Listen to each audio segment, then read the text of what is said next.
Friends, welcome back to my YouTube channel Ravi easy and science.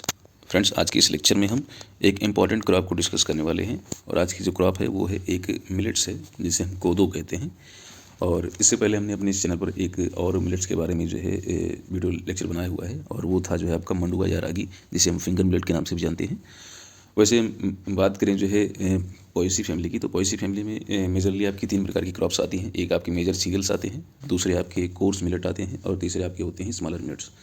तो फिलहाल हम जिसकी बात कर रहे हैं कोदो मिलेट्स की, वो स्मॉलर मिलेट्स के कैटेगरी में आता है। और स्मॉलर मिलेट्स में हमने एक क्रॉप जैसे हमने बताया कि मंडुआ, जिसे हम फिंगर मिलेट कहते हैं, मंडुआ या फिंगर मिलेट्स को हमने डिस्कस किया हुआ है। आज के इस लेक्चर में हम कोदो के बारे में बात करेंगे। तो आइए लेक्चर को स्टार्ट करते हैं और इससे संबंधित जो भी आपके इंपॉर्टेंट जो चीज़ें हैं जो आपके एग्जामिनेशन में आ सकती हैं उसको डिस्कस करते हैं। तो सबसे पहले हम बात करें इसकी जो है बॉटनिकल नेम की या साइंटिफिक नेम की। तो कोदो मिलेट्स जो है इसका जो बॉटनिकल नेम है वो है आपका पेस्पलम स्क्रोबाइकुलेटम। पेस्पलम स्क्रोबाइकुलेटम जो है इसका बॉटनिकल नेम है। और शुद्ध संख्या की बात करें तो 40 है। ओरिजिन प्लेस की बात करें तो वैसे तो भारत इसका ओरिजिन प्लेस है, लेकिन अफ्रीका अगर ऑप्शन में नहीं दे रहा है तो अफ्रीका भी माना जाता है, क्योंकि अफ्रीका और भारत दोनों जगह ये कल्टीवेट किया जाता है। दोनों ही जगह पर जो है आपका इसका सेंटर ऑफ ओरिजिन कंसिडर किया जाता है। तो इंडिया और अफ्रीका दोनों ही आपके ऑप्शन अगर इनमें से एक भी अगर ऑप्शन है तो इसको हम टिक मान लेंगे, सही मान लेंगे। फैमिली की बात करें तो पोएसी फैमिली है, जिसे हम राइस फैमिली के नाम से भी जानते हैं। और जैसे कि आप जानते हैं कि कोदो मिलेट्स जो है आपका, जिसे हम पेस्पलम स्क्रोबाइकुलेटम कहते हैं, ये जो है आपका एक न्यूट्रिशियस है, यानी आपका इसमें न्यूट्रिएंट्स की मात्रा, मिनरल्स की मात्रा ये बहुत ही अच्छी बनती है, फाइबर्स की मात्रा अच्छी खासी होती है।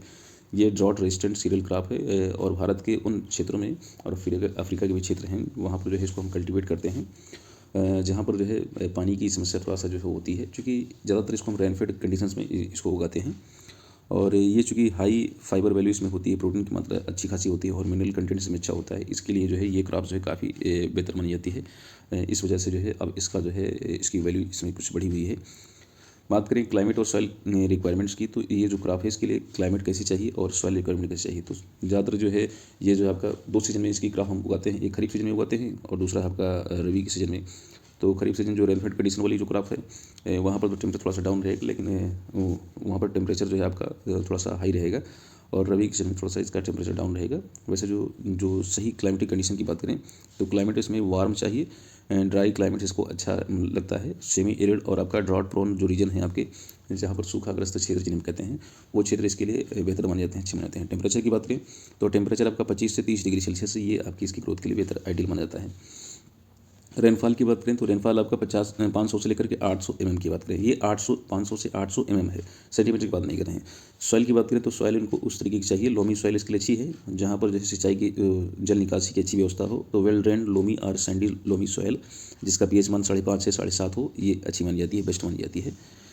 लैंड प्रिपरेशन की बात करें तो लैंड प्रिपरेशन यानी किस प्रकार से ज़मीन की हम इसकी तैयारी करेंगे, तो साथियों ये तो बहुत ही कॉमन फैक्ट है, इससे तो आपके क्वेश्चन आएगा नहीं। लेकिन हाँ, इसमें हम कितना FIM कितना यूज करेंगे, वो 5 से 10 टन जो है आपका well decomposed farm yard manure यानी FIM इसको इस्तेमाल कर सकते हैं आप बुआई से पहले, यानी आप फील्ड प्रिपरेशन कर रहे हैं उस समय।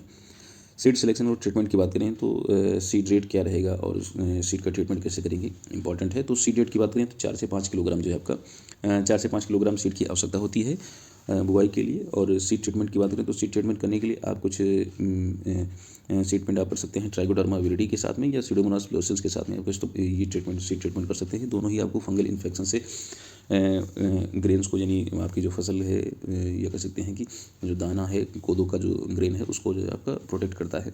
तो ट्राइकोडर्मा विरिडी या सीडोमोनास फ्लोरेसेंस ये जो आपके फंगिसाइड हैं, इनका आप इस्तेमाल कर सकते हैं किसके लिए, तो सीड ट्रीटमेंट के लिए। जर्मिनेशन जो है आपका, जर्मिनेशन के लिए क्या प्रोसीजर है, तो जर्मिनेशन के लिए आप जो है सोक सीड्स इन वाटर, पानी में जो है इसके बीजों को सीड को जो है भिगो दीजिए 4 से 6 घंटे के लिए बुआई से पहले, तो ये आपका जर्मिनेशन को इम्प्रूव कर लेता है। सोइंग मेथड की बात करें तो सोइंग मेथड जो है आपका खरीफ सीजन की बात करें, जब जून से जुलाई में जो हम खरीफ सीजन में इसकी हम बुआई करते हैं, सोइंग टाइम की बात है, तो टाइम यानी खरीफ सीजन में जून से जुलाई में इसकी हम बुआई करते हैं। और रबी सीजन की बात करें तो रबी सीजन में हम सितंबर से अक्टूबर में। तो खरीफ सीजन तो आपको पता ही है जून जुलाई, और रबी सीजन की बात करें तो सितंबर से अक्टूबर इरीगेटेड कंडीशन में। ये जो आपका जो खरीफ सीजन होता है ये रेनफेड कंडीशन वाला होता है, क्योंकि इसमें मानसून का समय होता है, खरीफ सीजन जो है, ठीक है, मानसून का समय होता है। तो यानी ये आपका जो है यहाँ पर सिंचाई करने की आवश्यकता नहीं होती, यहाँ पर जो है मानसून पर ही डिपेंड रहता है, तो रेनफेड कंडीशन होती है। और ये जो आपका जो रबी सीजन है, चूँकि इस समय बारिश तो होती नहीं है, तो यहाँ पर इरीगेशन की आवश्यकता होती है, सिंचाई करनी पड़ती है। तो ये था जो है आपका टाइम क्या रहेगा। और अब हम बात करें मेथड की, किस मेथड से हम इसको बोते हैं। तो ब्रॉडकास्टिंग मेथड और ड्रिलिंग मेथड, ये दो मेथड हैं। ब्रॉडकास्टिंग मेथड से हम बोल सकते हैं छिटकाव विधि से, और ड्रिलिंग मेथड से। ड्रिलिंग मेथड से अगर बो रहे हैं तो 25 से 30 सेंटीमीटर हम जो है स्पेसिंग रखेंगे रो की, और 8 से 10 सेंटीमीटर हम प्लांट्स की स्पेसिंग रखेंगे। रो प्लांट की स्पेसिंग इस तरीके से रखिएगा, 25 से 30 centimetre row to row, and plant to plant आपका 8 से 10 सेंटीमीटर जो है स्पेसिंग रखेंगे, अगर आप ड्रिलिंग सिस्टम से आपकी सोइंग कर रहे हैं। बीजों की गहराई, कितनी गहराई पर बीज को रखना है, तो 2 से लेकर 3 सेंटीमीटर गहराई, 2 से 3 सेंटीमीटर, इसको भी याद रखिए। न्यूट्रिएंट मैनेजमेंट की बात करें तो चूँकि ये जो आपकी जो स्मॉलर मिलेट है, जिसे आप कोदो कहते हैं, ये आपका पैस्पलम स्क्रोबाइकुलेटम, ये जो आपका जो मिलेट है, इसको जो है न्यूट्रिएंट्स की बहुत कम आवश्यकता होती है। तो आइए देखते हैं बेसल डोज की बात करें। बेसल डोज मतलब बुआई के समय जो है जो आप तो 10 से 15 किलोग्राम नाइट्रोजन के इस्तेमाल कर सकते हैं, 20 से 25 किलोग्राम फास्फोरस की, और 15 किलोग्राम पोटेशियम 1 एकड़ का बात बता रहा है। तो 10 से 15 किलोग्राम जो है आपका नाइट्रोजन, फिर उसके बाद 20 से 25 किलोग्राम आपका फास्फोरस, और 15 किलोग्राम जो है आप इस्तेमाल कर सकते हैं क्या, पोटेशियम की, इसको इस्तेमाल कर सकते हैं। ये आपका 1 एकड़ की मात्रा है। ड्रॉप ड्रेसिंग के रूप में जो है आपका जब हमारी फसल तैयार है, खड़ी है, तो उस समय जो है आप 10 से 15 किलोग्राम नाइट्रोजन वो आप टिलरिंग स्टेज में दे सकते हैं। और ऑर्गेनिक प्रोडक्ट के रूप में आप वर्मी कंपोस्ट इस्तेमाल कर सकते हैं, या ग्रीन मैन्यूर इस्तेमाल कर सकते हैं, या बायो फर्टिलाइजर में जो स्पायरलम या पीएसबी आप इस्तेमाल कर सकते हैं। इनको भी आप इस्तेमाल कर सकते हैं जैसे ऑर्गेनिक ऑप्शन के तौर पर। अब बात करते हैं इरिगेशन और वाटर मैनेजमेंट की। तो इरिगेशन वाटर मैनेजमेंट पे जो रेनफेड कंडीशन है आपका, जो खरीफ सीजन में क्या करेंगे, तो वहाँ पर जो है सिंचाई की तो आवश्यकता होती नहीं, क्योंकि वहाँ पर जो है आपका रेनफेड कंडीशन है और बारिश पर ही डिपेंडेंट होता है। लेकिन जो इरिगेटेड सिचुएशन होती है, यानी आपका रबी सीजन में, तो रबी सीजन में आपको 2 से 3 बार सिंचाई करनी पड़ती है। तो कब कब सिंचाई करें, तो सिंचाई का जो टाइमिंग है वो आपका है at the time of sowing के समय आप उसको सिंचाई कर सकते हैं, ठीक है। या फिर आपका जो है टिलरिंग के समय सिंचाई कर सकते हैं आपका ड्यूरिंग टिलरिंग, या फिर आपका एट द फ्लावरिंग स्टेज। तो सोइंग के समय, टिलरिंग के समय और आपका फ्लावरिंग स्टेज में, इन 3 स्टेज में आपको सिंचाई करने की आवश्यकता होती है जो आपकी इरिगेटेड कंडीशन है वहाँ पर। वाटर लॉगिंग वाली कंडीशन जो है आपका इसके लिए अच्छी नहीं होती है, ये आपका ग्रेन फिलिंग को इफेक्ट कर देता है। दाने भरते समय जो है उस सिचुएशन को ये प्रभावित करेगा, इसलिए जो है आपका वाटर लॉगिंग नहीं होने देनी चाहिए। आगे बात करते हैं नेक्स्ट अगले टॉपिक की। तो वीड और पेस्ट मैनेजमेंट की बात करें तो कौन कौन से वीड इसमें वीड को मैनेजमेंट कैसे करेंगे और पेस्ट का मैनेजमेंट कैसे करेंगे। तो वीड कंट्रोल के लिए आप पहली बार जो है आपका जब 20 से 25 दिन जो है बुआई का समय हो गया है, तो उस समय पहली बार आप निराई कर सकते हैं, वीडिंग कर सकते हैं। सेकंड जो है आप उसमें से वीड निकाल सकते हैं 40 से 45 दिन बाद।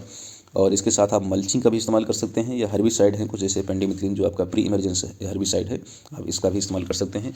बुआई के समय जो है आपका आप पेंडिमिथलिन को आप स्प्रे कर सकते हैं, और चूँकि ये प्री इमरजेंस है तो उसी सिचुएशन में आप इसको इस्तेमाल करें। पेस्ट कंट्रोल की बात करें तो ये तो था आपका वीड कंट्रोल। वीड कंट्रोल में 2 बार आप निराई कर दीजिए 20 से 25 दिन में या 40 से 45 दिन में, और प्री इमरजेंस के तौर पर आप पेंडिमिथलिन हर्बिसाइड का इस्तेमाल कर सकते हैं।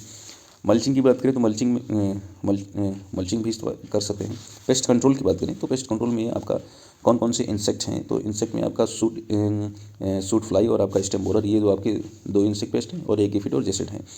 दोनों के इस्तेमाल कंट्रोल के लिए जो है आप नीम ऑयल का इस्तेमाल कर सकते हैं, और या फिर आपका बायोलॉजिकल इंसेक्टिसाइड आप इस्तेमाल कर सकते हैं। डिजीज़ कंट्रोल की बात करें तो डिजीज़ में आपका ब्लास्ट एंड स्मट डिजीज़ हैं। इनको सीड ट्रीटमेंट के समय ही आप इनको कंट्रोल करनी ज़्यादा बेहतर है। आपका ब्लास्ट और स्मट डिजीज़ है आपका treat seed with fungicide like carbendazim and captan. Carbendazim और कैप्टॉन नाम के जो आपके जो फंगिसाइड हैं, कवकनाशी हैं, आप इनका जो है एज ए सीड ट्रीटमेंट के तौर पर इस्तेमाल कर सकते हैं। हार्वेस्टिंग और ईल्ड की बात करें तो ये जो आपकी जो क्रॉप है कोदो या पैस्पलम स्क्रोबाइकुलेटम, ये जो आपका इसको हार्वेस्टिंग और ईल्ड इसका उपज क्या होती है। तो साथियों मेच्योरिटी जो इसका पीरियड होता है वो 100 से 120 दिन का होता है। 100 से 120 दिन की क्रॉप है। और साइन ऑफ मेच्योरिटी क्या होता है, कैसे जान जाए कि हमारी फसल तैयार है, तो इसमें पत्तियां जो होती हैं पीली पड़ने लगती हैं, जो हरे से जो है आपका टर्न जो है आपका पीले में होने लगती हैं, और ग्रेन में बिकम हार्ड। इनका जो आपका दाना होता है उसको आप जब टच करेंगे तो वो आपको लगता है कि हाँ ये कठोर हो रहा है, हार्ड हो रहा है, तो आप जान जाइए कि जो है इसका ग्रेन जो है हार्ड हो रहा है, यानी आपका इसको हम हार्वेस्ट कर सकते हैं। हार्वेस्टिंग मेथड क्या है, तो हार्वेस्टिंग मेथड वैसे ही धान गेहूँ की जो है हम कटाई करते हैं वैसे ही कट करेंगे, या फिर जैसे मक्का की कटाई करते हैं तो नीचे से जो है आपका क्या करेंगे, cut plants close to ground, यानी ज़मीन के पास से इसको कट कर लेंगे, और उसके बाद कट करने के बाद थोड़े समय तक उनको हम धूप में सुखाते हैं। सुखाने के बाद उसको थ्रेसिंग के लिए हम इस्तेमाल करते हैं। ईल्ड की बात करें तो उपज क्या होगा, तो उपज जो है आपका रेनफेड और इरिगेटेड कंडीशन में दोनों में अलग अलग है। तो रेनफेड कंडीशन में आपका थोड़ा सा उपज कम है, 5 से 6 क्विंटल पर एकड़ है। और आपका जो इरिगेटेड कंडीशन है, जो सिंचाई की जहाँ पर व्यवस्था है, यानी रबी सीजन में, तो 8 से 10 क्विंटल पर एकड़ के हिसाब से जो है आपका उपज देखने को मिल जाती है। 5 से 6 आपका रेनफेड में और 8 से 10 आपका इरिगेटेड में। फिर आगे बात करते हैं पोस्ट हार्वेस्ट मैनेजमेंट। कटाई के बाद ये आपके कौन कौन सी मैनेजमेंट करने पड़ते हैं। तो थ्रेसिंग की बात करें यानी आपका तो थ्रेसिंग में जो है आप इसको लकड़ी की सहायता से, ठीक है, डंडे की सहायता से आप उसको जो थ्रेस कर सकते हैं, या फिर आप जो मैकेनिकल जो यंत्रीकरण का इस्तेमाल कर सकते हैं, मैकेनिकल जो है आप थ्रेसर जो है यूज कर सकते हैं। स्टोरेज की बात करें तो ड्राई ग्रेन्स टू 10 to 12%, अब 10 से 12% मॉइस्चर जब दानों की हो जाए, यानी बहुत मॉइस्चर में नहीं रखना है इनको, इतनी मॉइस्चर आप कंटेन रखिए, 10 से 12% जो है मॉइस्चर जब हो जाए दानों की, तो उनको स्टोर कर लीजिए किसमें, एक एयर टाइट कंटेनर में, और जिससे कि वो आपका पेस्ट अटैक से बच जाता है। वैल्यू एडिशन की बात करें तो साथियों इसको हम इस्तेमाल करते हैं, इसका हम आटा बना लेते हैं, यूज फॉर फ्लोर, पॉरिज यानी उसका जो है दलिया बना लेते हैं, यानी वैल्यू एडेड प्रोडक्ट्स और कुछ और प्रोडक्ट्स जैसे कि बिस्किट हो गया, नूडल्स हो गया, या फिर आपका हेल्थ ड्रिंक्स के तौर पर जो है इस्तेमाल करते हैं। तो ये इसके कुछ इंपॉर्टेंट जो है आपका यूजेज हैं। Economic benefits and market potential की बात करें तो साथियों ये जो है आपका लो इनपुट कॉस्ट वाला है, क्योंकि इसमें जो है कम से कम जो है सिंचाई की और कम से कम जो है आपका फर्टिलाइजर की आवश्यकता होती है, तो इनपुट तो बहुत कम लगता है, लेकिन हाई डिमांड है इसकी। हाई डिमांड किस लिए है, क्योंकि इसमें बहुत सारे जो है इंपॉर्टेंट मिनरल्स पाए जाते हैं, फाइबर्स की मात्रा अच्छी खासी होती है, डायबिटिक पेशेंट के लिए बहुत अच्छा होता है। तो ये सब कुछ कारण है जिसकी वजह से इसकी डिमांड काफ़ी बनी हुई है, और गवर्नमेंट का भी सपोर्ट इसको मिला है। तो गवर्नमेंट ने मिलेट मिशन नाम से जो है एक योजना चलाई हुई है। तो ये कुछ चीज़ें हैं जिससे जो है आपका इसका इकोनॉमिक बेनिफिट्स और मार्केट पोटेंशियल जो है थोड़ा सा जो है देखने को मिलता है। अब बात करते हैं, इंपॉर्टेंट ये भी एक आपका फैक्ट है कि हाईएस्ट प्रोड्यूसिंग स्टेट भारत में कौन कौन से हैं। तो सबसे ज़्यादा कोदो मिलेट्स की बात करें तो वो मध्य प्रदेश में सबसे ज़्यादा इसका उत्पादन होता है, मध्य प्रदेश, उसके बाद छत्तीसगढ़, फिर महाराष्ट्र, फिर तमिलनाडु और कर्नाटका और उड़ीसा, ये हैं कुछ। लेकिन आपके जो AGTA की रेफरेंस से जो जरूरी जो बात है वो है आपका ये कि सबसे ज़्यादा उत्तर प्रदेश के किन राज्यों में, उत्तर प्रदेश के किन जिलों में सर्वाधिक मात्रा में जो है आपका कोदो का उत्पादन होता है। तो साथियों सोनभद्र, मिर्ज़ापुर और आपका चंदौली, सोनभद्र, मिर्ज़ापुर और चंदौली। पहले नंबर पर सोनभद्र, दूसरे नंबर पर मिर्ज़ापुर, तीसरे नंबर पर चंदौली। सोनभद्र, मिर्ज़ापुर और चंदौली ये आपके डिस्ट्रिक्ट हैं उत्तर प्रदेश के, जहाँ पर सर्वाधिक मात्रा में जो है आपका कोदो का उत्पादन होता है। तो साथियों ये था आज का लेक्चर, जिसमें हमने एक स्मॉलर मिलेट्स जिसे हम कोदो कहते हैं, या जिसे पैस्पलम स्क्रोबाइकुलेटम के नाम से जानते हैं, जो कि ग्रामीण फैमिली का है, जिसमें कुल शुभ संख्या 40 है, जो कि आपका इंडिया और आपका अफ्रीका की ओरिजिन प्लेस वाली क्रॉप मानी जाती है, जिसका सीड रेट हमने बताया था जो है 4 से 5 किलोग्राम। ठीक है, ये कुछ इंपॉर्टेंट फैक्ट वाली रहे, ये कुछ इंपॉर्टेंट फैक्ट हैं इससे संबंधित, इस क्रॉप्स के संबंधित हमने आज इस लेक्चर को कंडक्ट किया। जल्दी हम एक नए लेक्चर के साथ, एक नए कंटेंट के साथ आपसे मुलाकात करेंगे। तब तक के लिए जय हिंद।